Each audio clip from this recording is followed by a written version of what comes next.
Welcome to the Healthy, Wealthy, and Smart podcast. Each week, we interview the best and brightest in physical therapy, wellness, and entrepreneurship. We give you cutting-edge information you need to live your best life, healthy, wealthy, and smart. The information in this podcast is for entertainment purposes only and should not be used as personalized medical advice. And now, here's your host, Dr. Karen Litzy. Hey everybody, welcome back to the podcast. I am your host, Karen Litzy, and this episode is brought to you by NetHealth. NetHealth's outpatient EMR and billing software, Redoc, powered by XFit, provides an all-in-one software solution with guided documentation workflows to make it easy for therapists to use and streamline billing processes to help speed billing and improve reimbursement. You can check out NetHealth's new tip sheet to learn 4 ways that outpatient therapy providers can increase patient engagement in 2020 at go.nethealth.com/patient-engagement-2020. Now on to today's episode. Guest host Dr. Jenna Kantor is back, and we have a great episode. It was recorded live at the Graham Sessions a couple of weeks ago in Nashville, Tennessee. So on this episode, Jenna guest hosts and interviews Drs. Keaton and Scott McAfee on how to develop a successful business partnership. Keaton and Scott are business partners with the physical therapy company MovementX, so they provide physical therapy care in the home or office or gym or yoga studio or field, and they have placed therapists in various parts of the country. Their mission is to heal the world through movement. They believe that if you can move your best, you can live your best. They are doctor-founded and patient-focused to help bring more convenient, transparent, and personalized physical therapy care to the world. So a little bit more on Keaton. She's a passionate physical therapy and wellness fitness specialist located in Portland, Oregon, specializing in reducing pain, increasing strength, restoring mobility and balance, and optimizing performance. She's worked with clients across the lifespan, from those who have never exercised a day in their lives to those who are afraid to exercise because of pain, to advanced athletes looking to take their performance to the next level. Dr. Scott McAfee believes in a world where anyone can move and live their best. The problem is that with today's healthcare system, finding the best care, avoiding crowded clinics, and dealing with insurance can be frustrating. That's why he chose to do things differently. He is 100%, like we said, as part of MovementX, 100% mobile. He provides care in the comfort of your home, gym, or office. He brings a mobile treatment table, helps you to decrease pain, increase strength and mobility, prevent injury, restore function, and coordinate your care plan. Whoever and whenever you need care, he can be there. So, what do they talk about in today's episode? So we talk about what is MovementX and how it is revolutionizing physical therapy practice, the importance of identifying the strengths and weaknesses of your team, why you need different channels of communication in a partnership, and the key elements of a successful business partnership. So a big thanks to Jenna, Keaton, and Scott for taking time out of their very busy schedules at the Graham Sessions to record this, so everyone enjoy. Okay. Hello, this is Jenna Kantor here with Healthy, Wealthy, and Smart. I'm here with Scott McAfee and Keaton Ray. And I am tired. We are at Graham Sessions 2020, and I am so lucky to be interviewing the two of you on your partnership with MovementX. So first of all, thank you so much for coming on. Glad to be here, Jenna. Thank you, Jenna. I've always wanted to be on this podcast, so it is an honor to talk to you.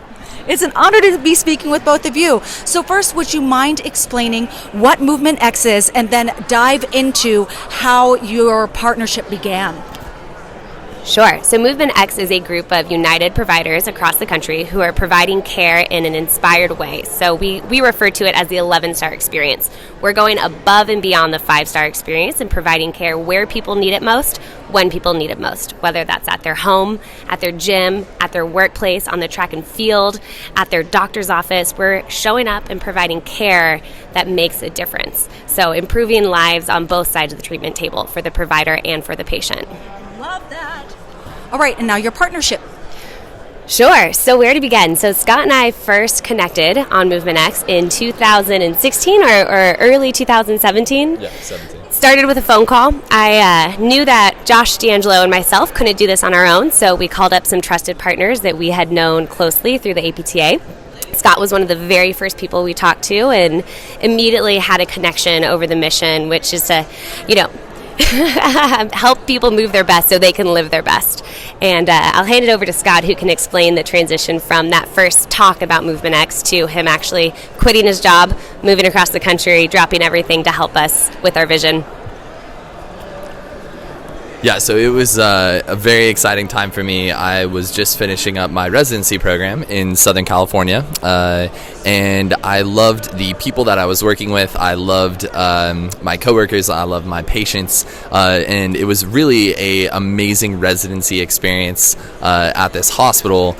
However, I was somewhat displeased with the environment of dealing with insurance companies and being somewhat limited in my ability to truly and deeply care for people that I knew I had the potential to do as a physical therapist. And after my conversation with Keaton, I got really, really inspired of what the opportunity looked like for physical therapists in this more mobile cash pay model. And it was, I think, about a week after I had passed my residency when I knew, wow, there's some real opportunity here. And Josh D'Angelo, one of the co-founders along with Keaton, he had been in the Washington, D.C. area for about 7 years, was very well connected out there. And at the time, right when I was finishing up my residency, I was very comfortable down in Southern California. I had a very strong network. My life was just going straight according to plan, per se. And I've never quite learned at any point in my life from a point of comfort.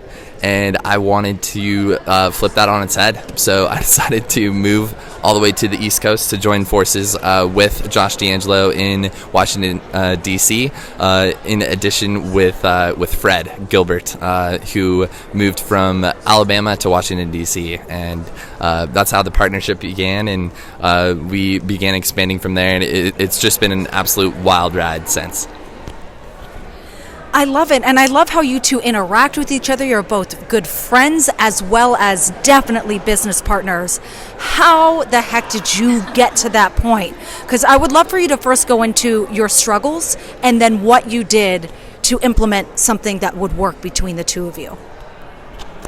That is a good question. So all of us, everyone who started the company, actually started as friends way before we ever started as business partners. And that is both one of our deepest strengths as well as probably one of our greatest challenges as well. But from day one, it was intentional on our part to learn each other's strengths and be open to each other's weaknesses and communicate, if not over-communicate, about each one of those. So there's times when Scott and I probably are just at each other's necks, including other people. I get frustrated on a daily basis with everyone, and they get frustrated with me, and that is okay. That is normal. But what we've done is we've gone through intentional work where we set aside hours at a time, both on the phone and in person, to be open about those strengths and be open about those weaknesses. And each and every one of us over the past 2-3 years has just grown because of that intention that we've put into growing each other. So it is not easy. It definitely changes the relationship, but it's worth the intention.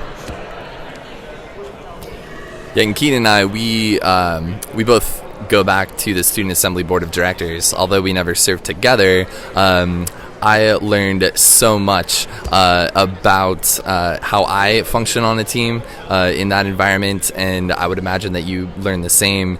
And I think once you truly understand yourself, and then also once you truly understand and appreciate and realize the mission of what your team is trying to accomplish, that how you get to the end goal of accomplishing that task is irrelevant. You just have to get there. And yes, you're going to agree on certain things. You're going to disagree on probably even more things if your team is actually functional. But at the end of the day, as long as your team can get to the end goal, that's what matters most. And from there, you walk out of the room, no matter what discussion happened inside of that room, all with the same mindset of, hey, this is our goal. We may have disagreed on how we got here, but now we're all in agreement. Hey, this is what matters most, and you have a clear sight of where you're going. One thing I'll add to that, the other two areas of strength, you said it perfectly, Scott. I think one is putting infrastructure into being able to build a communication pathway. So we have a lot of various company languages that we use that help us recognize when we're falling into several habits that may affect the growth. So one example is the 6 thinking hats. So 6 thinking hats, the red hat is the emotional hat, the white hat is the fact hat, the green hat is the innovation hat, the yellow hat is the optimism hat, the black hat is the devil's advocate hat. Josh D'Angelo would be so proud. I just memorized that. And so sometimes when we're in a heated conversation or we don't see things eye to eye, we need to recognize, hey, I'm wearing my red hat right now and you're wearing your white hat. No wonder we're not seeing each other. And various communication pathways like this have helped us to recognize where we're falling short and where we need to improve. And so without those types of things, it would be a lot harder to grow as a team. I love how you brought that up as an example, because not only does that help us make decisions in the boardroom per se with business, it's also helped me make personal decisions, look at problems that I'm facing in my own life from many different angles, right? Hey, if I had a green hat optimist view of this versus a devil's advocate, why would I talk myself out of this? I think I've been able to look at things from somewhat of a stoic and very objective point of view rather than getting too red hat emotional about certain things. And it's also helped in personal relationships as well. So as much as you can grow together in the boardroom, I think you take away so many different things on a personal aspect as well. And yeah, I love that analogy. That was something that Josh D'Angelo initially introduced and has just been so helpful. One more, the last thing I'll say too is, if you ever want an ego check, join a group of 6. We started with 6 incredibly innovative, intelligent, outspoken leaders. Sit yourself in a group of 6 outspoken leaders and have them debate your mission and your vision and your processes and everything in the background. There is no space for ego when you are working with this large and this capable of a team. So you cannot be a solopreneur and accomplish what we're trying to accomplish. So we've all really worked hard on our egos, and it's not always easy, but every single person on this team has done a great job. What would you mind sharing your own personal things you've learned about exploring how you work? I think that'd be interesting for people to hear. You're like, I'm actually a person who's like this. I would love for you to share that so then people could even learn how you are so different. So I might take a second to think about that.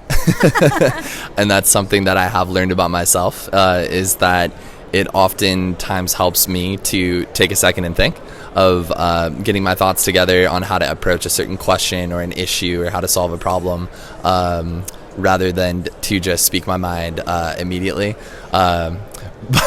Keaton's laughing. But I will say that right off the bat that going into this team, I'm in just awe of everybody who I get to work with on a daily basis. And people often ask me, hey, why did you move to Washington, D.C.? It wasn't only for this larger mission and this larger purpose. It was to have conversations late at night with people who inspired me, who I just looked up to in so many different ways. And that was a goal of mine when I was actually looking for different colleges to apply to. I was like, who could I surround myself with and have just really deep and insightful talks late at night with? And I just feel so fortunate to be able to do that as part of this team. And as our youngest member on the exec team that we have, I oftentimes do try to just be a sponge and take in as much information and inspiration from my team as possible.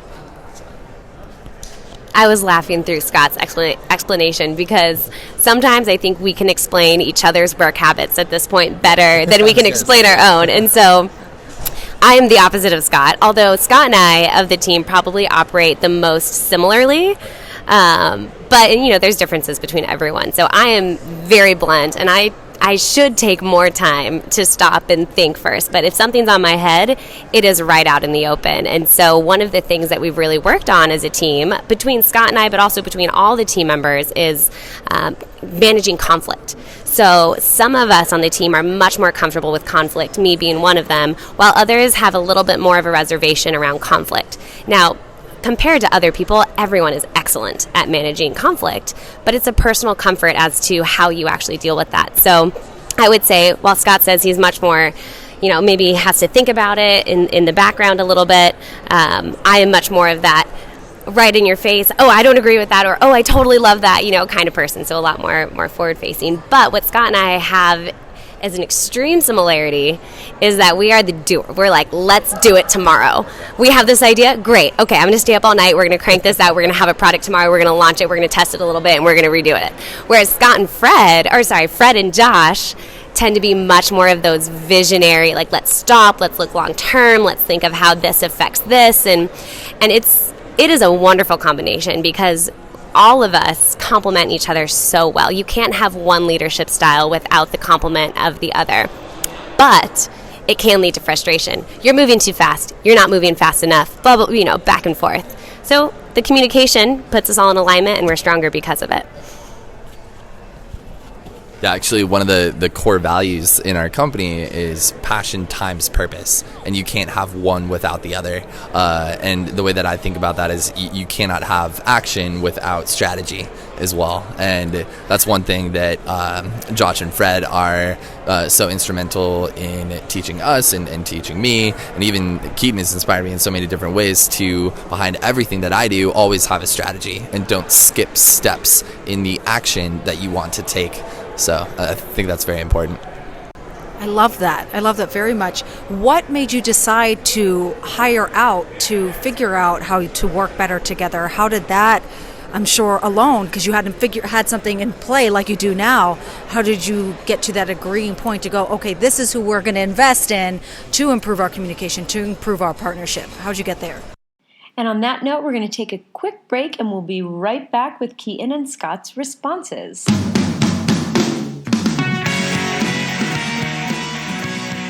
This episode is brought to you by NetHealth. NetHealth's outpatient EMR and billing software Redoc, powered by XFit, provides an all-in-one software solution with guided documentation workflows to make it easy for therapists to use and streamline billing processes to help speed billing and improve reimbursement. You can check out NetHealth's new tip sheet to learn 4 ways that outpatient therapy providers can increase patient engagement in 2020 at go.nethealth.com/patient-engagement-2020. Yeah, so I think what you're referring to is the consulting work that we did for team development. So we actually got incredibly lucky. We got chosen by a graduate program working on human resources and team development as their trial team to take a deep dive look into each one of our personalities and our work habits and then do basically a report. So we each had a one-on-one, hour-long talk with this consulting firm, and they went deep into our work styles. What's the name of the consulting firm? We can look it up. We'll look it up. And so then they came back at us and basically gave us a very honest report about how our team was functioning, and then gave us assignments on how to dive deep and improve the report, essentially. So it was a really hard activity and emotionally draining, but it was so bonding, and we're so much stronger because of that consulting work we did.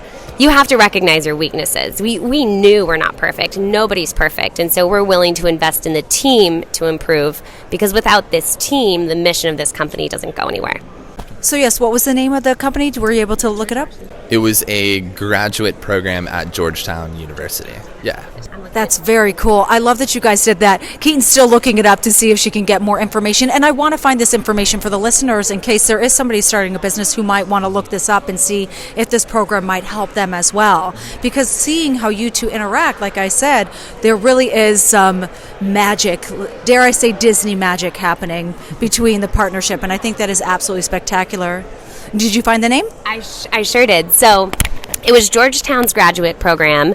Robin Goodstein graduated from that program and started her consulting firm called Balcony Consulting. So anyone looking for team-based collaboration and consulting, she's incredible. Shameless plug. Shameless plug. Not so shameless. Yeah, I don't think it's shameless at all, because it really will help people. It's what helped you too. So thank you so much for sharing that. Now, what are your biggest challenges that you have and the easiest things for you guys overall? Because you guys have grown together, but what are just the constant things that you expect to be like, okay, this is a little challenging and this is easy? So this is a hard question. It's a great question. But I think that the easiest thing that we have now is a baseline understanding of how each other operate. The first few months, and definitely a year plus, was just learning each other's habits, learning each other's needs, and learning each other's emotions. And now I think we have such an intricate understanding of how we each operate that it's much, much easier to move the company with speed knowing that.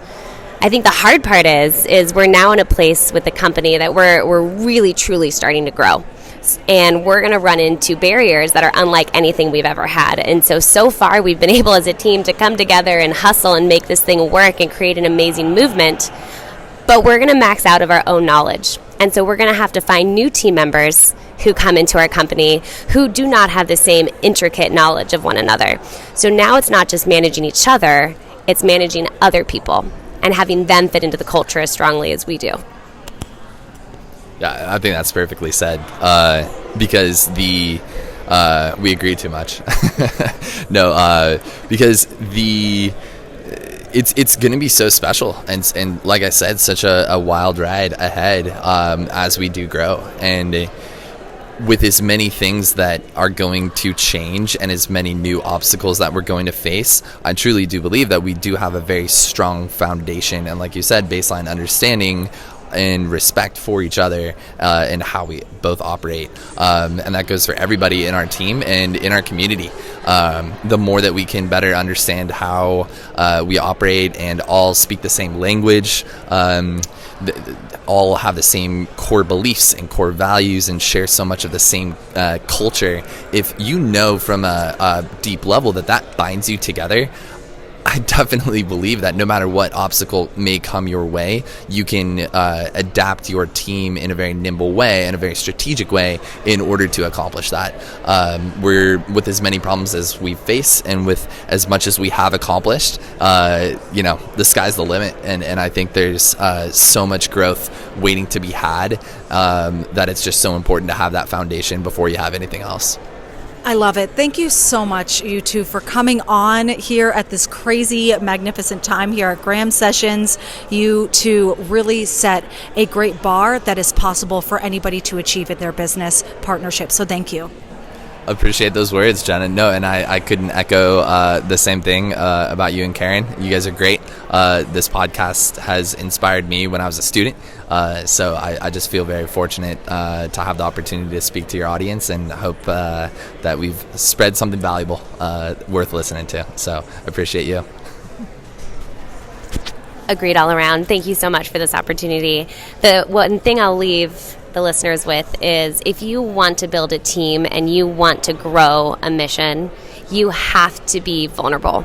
You have to put yourself out there and let people see what you do know, what you don't know, your hesitations, your fears, and your vulnerabilities, because without that, there's no way you can connect with people enough to build something as meaningful as we're trying to do. So be vulnerable, put yourself out there, let go of your ego, and you're going to create an amazing company culture. Thank you so much, you two. I was wondering, where can people find you online if they want to try to reach out to you? So we are on Instagram at MovementX Inc. And we are online also at www.movement-x.com. Note, our company name is MovementX, no space, no dash, but our website is movement-x.com. Wonderful. Thank you so much. So thank you, listeners, for chiming in to this great discussion. This will also be in the bio as well if you want to just check that out too, if you're having a hard time remembering what was just said on how to reach out to these fantastic individuals. Thank you so much. You can also reach us at info@movement-x.com. We want to hear from you. We're always willing to hop on a phone call. So a big thank you to Jenna, and of course a huge thank you to Keaton and Scott. You guys, aren't they just the best? They're awesome. They are such great therapists, and I'm so excited for the future having these guys at the helm. So thank you so much. And of course, thank you to Net Health. They sponsor today's podcast. Their outpatient EMR and billing software, Redoc, powered by XFit, provides an all-in-one software solution with guided documentation workflows to make it easy for therapists to use and streamline billing processes to help speed billing and improve reimbursement. Check out their new tip sheet to learn 4 ways that outpatient therapy providers can increase patient engagement at go.nethealth.com/patient engagement 2020. Thank you for listening, and please subscribe to the podcast at podcast.healthywealthysmart.com. And don't forget to follow us on social media.